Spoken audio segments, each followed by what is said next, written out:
Hey folks, welcome back to my channel. If you're new here, welcome. My name is Natasha and I do book things here. Today's video is going to be a tag video because I put out a suggestion on Twitter to what videos you guys would like me to see, and this tag came up and it's the video that I can film without pulling 97,000 books off my shelves. Booktube Real Talk tag. I will link down below the questions and the original person who created this because I don't know. To be honest, the videos that I'm filming like recently have just been me talking because March, in case you didn't know, is 87 days long. There's just, I don't know, I have things to talk about. Oh, side note, these are my new nails. They're pretty cool. They're kind of like oil spilly, greeny, bluey, purple, depending on the lighting. What is something nobody told you about Booktube before you started your channel? Now, I had a makeup channel on YouTube for years, so I knew sort of the ins and outs of YouTube itself and AdSense and all of that stuff, so like none of that's a surprise to me. But I guess in terms of Booktube itself, I guess one of the things that no one really told me is, one, this is a community made up of some of the nicest people on the internet.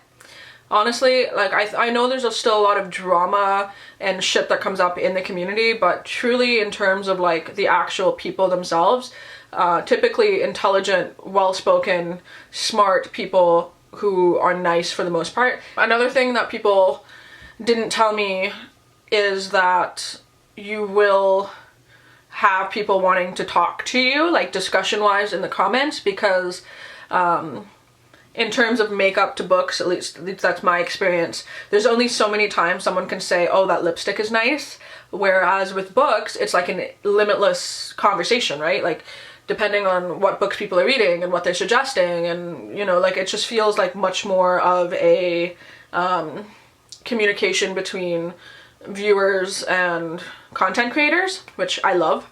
That's something I guess no one really told me. Also, I mean, if I'm being honest, just the amount of books that you are sort of expected to read doesn't matter. I think that I came into my channel like, okay, let's do this. I have to read 20 books a month, or, you know, I need to maintain this like rapid reading, whereas you really don't. You really, really don't. So that's something that I guess I wasn't really aware of. Number 2 is, what is your opinion on typical Booktube videos, wrap-ups, TBRs, hauls, etc.? I personally like them. I like watching them from people. There's a reason why these videos are popular and they're the ones that people make. It's because, I'll be honest, they are easy. They are easy to make.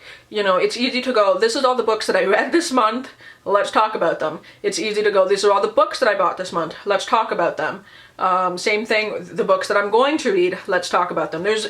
They're easy videos to pick and film. A lot of us, you know, Booktube is not our main source of income and not our main job. So when we have time to sit down and film, at least for me, I'm being very transparent here, I want to make the videos that are easiest, which is like grab a stack of books, sit down, talk to you guys, chill, you know.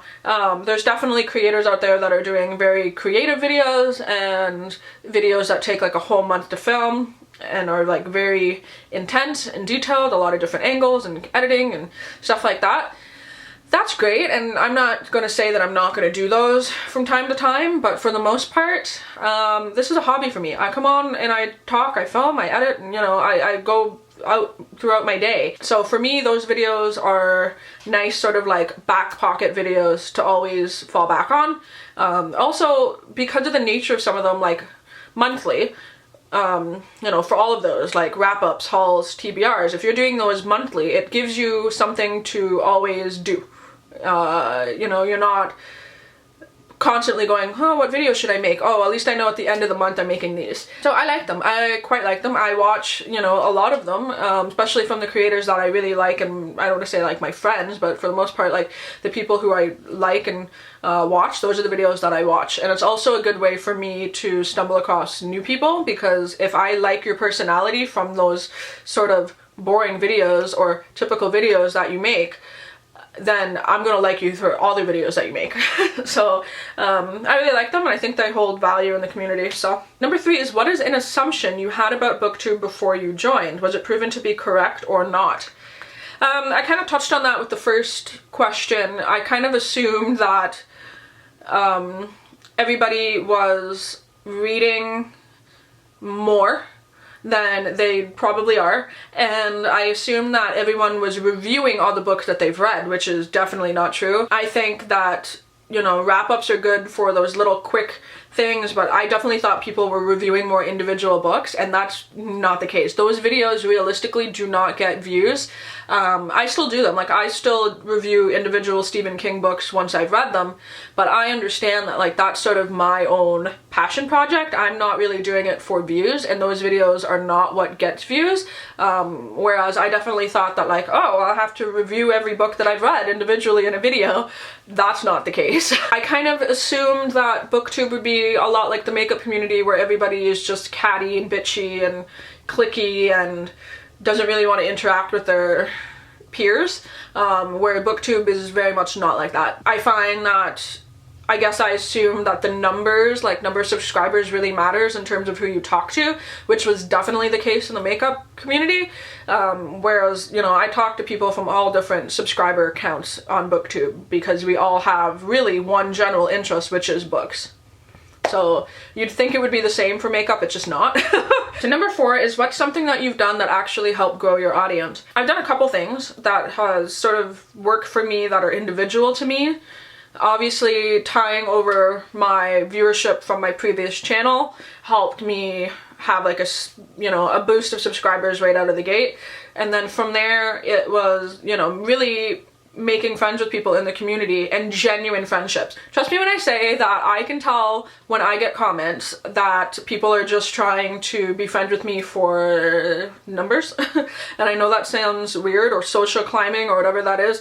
I see that from 1,000 miles away because I've been on YouTube 11 years. So I know what that looks like, and I know what those friendships looks like, and it's a shitty thing to do, quite frankly. If you want to be friends with somebody, be friends with them because you generally like them and you know, you want to talk to them and hang out and whatnot. Don't just be friends with people because they have numbers and you go, if they shut me out in a video, I might get, like, that's just a shitty way to look at stuff. But at the same time, when you make genuine friendship with people and they like you, and you make, you know, and you make collab videos, or you start a readathon together, or, you know, whatever it may be, that's a natural way to grow your channel. Another big thing is Twitter. Twitter is huge. Conversations with people, they're going to see your name. I think that's sort of a good way to grow your channel. For me, it's sort of, I don't want to say consistency because I don't really upload consistently, but I think people know what to get from me, and I'm just like my true honest self. That's a big thing. If you want to grow your numbers, just be your true honest self. And if you don't know what that is on camera yet, then I suggest filming some videos, just talking, man. Just talk. Like, honestly, this is a little bit of therapy. I don't think people realize that, like, doing this kind of shit in front of a camera is therapy. There's no one around. Like, I'm just having a straight up conversation with the camera with the assumption that people are going to watch it. And so it feels a little bit like therapeutic. And I tend to watch and subscribe to people who I know that if I were to meet them in real life, they're exactly like they are in their videos. Number 5 is, what is a common mistake you see new booktubers making, or one that you made? And I say mistakes because everybody has their own path and their own growth. For me, it's lighting. Lighting is a big thing. I use a lot of natural light. I know some people use ring lights and stuff and it works for them. I have one if I need it. But I like filming in natural light. It's just easier for me. Bad lighting, bad sound. Even though I don't have a mic, I like the sound quality of my videos with my internal camera mic. So I find those two. And then, honestly, the number one thing that is a mistake, that is truly a mistake, is going to other people's channels trying to promote your channel. Don't do it. It's rude. People will come to you naturally. Don't force it. And what I mean by that is, like, if I go in my comments and I see, oh, check out my channel, I'm a new subscriber, you're instantly blocked and deleted from my channel. Plain and simple. I don't appreciate it, I don't like it, and I think it's rude. So that is my number one tip. Don't do that shit. It's annoying and I hate it. I think I can speak for most people when they also hate that. Another mistake, I guess, that, like, I see people make and that I also make is, when I started my channel, it was just haul books, haul books, haul books, hoard them all. And then now I have a backlist of like 300 books. Some of which I don't even remember why I bought, you know, and I think, you know, now that I sort of have that, I'm okay with like stop buying so many books and just start reading through them. So I think that's a mistake. I think that's a mistake that a lot of people make, like myself included, is to just intake so much stuff because you feel like you constantly want to have something to read. Well, guess what? You're going to. You know, 1 or 2 books a month and you have 20 sitting on your shelves. If you keep doing that, it's just going to keep replenishing itself. A big heads up is you don't have to do gigantic hauls at the beginning of your YouTube career. That's probably my number 1 tip. Number 6 is, what are your thoughts on working with publishers and sponsorships? I'm all for it. Absolutely all for it. I think working with publishers is great. I work with some where I get invited to like really fun events outside of my city that I go to. And in terms of sponsorships, I definitely had sponsorships on my beauty channel. I don't on Booktube yet. I encourage them though. If anyone wants to sponsor me for shit, please fucking do. Pay your bills. You know, if someone's offering you a lump sum of money to sponsor something, consider it. Like, I'm not saying just necessarily go for it, but consider it. Also, if you see creators that you really like do something for a sponsorship, know that they are just paying their bills. Now, that being said, I'm gonna get into a little bit of a conversation about, you know, the distrust of sponsorships.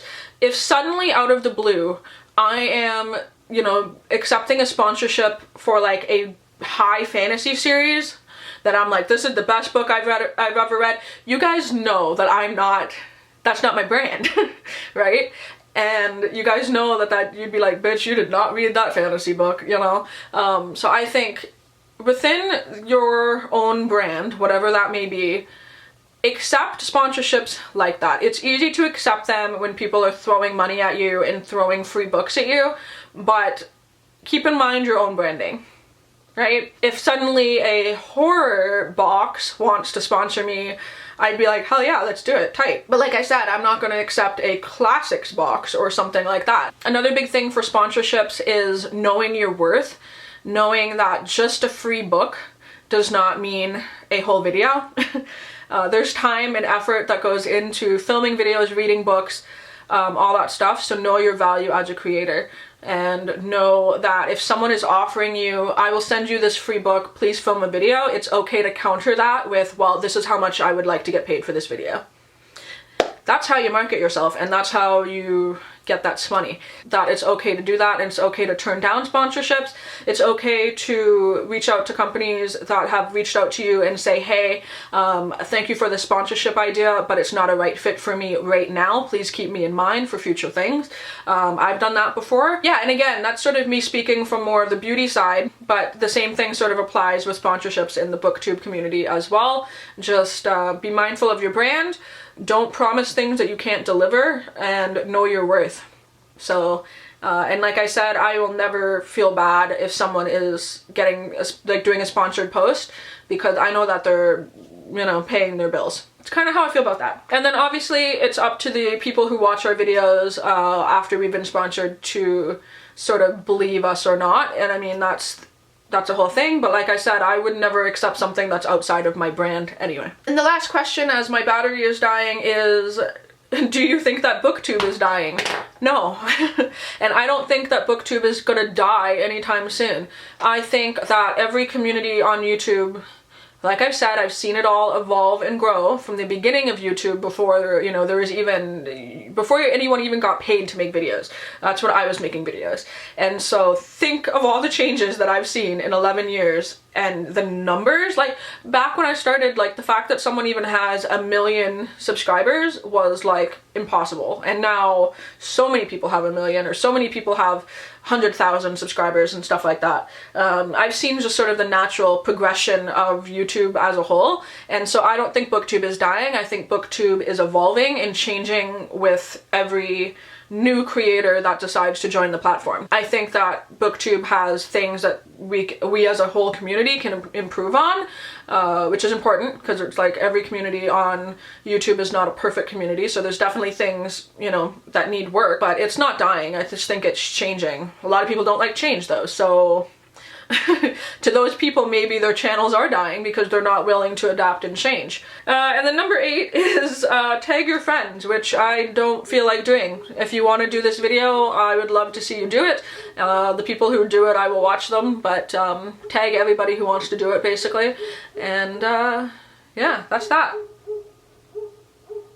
There's a dog barking. But yeah, let me know in the comments, I guess, any of your opinions on these questions. I kind of talk out of my ass for a lot of this, but like I said, it's just sort of things that I see and that I perceive with this whole community. Let me know if you agree or disagree. I'm open for that conversation. Anything in the comments below. And until my next video, I'll talk to all of you soon. Bye!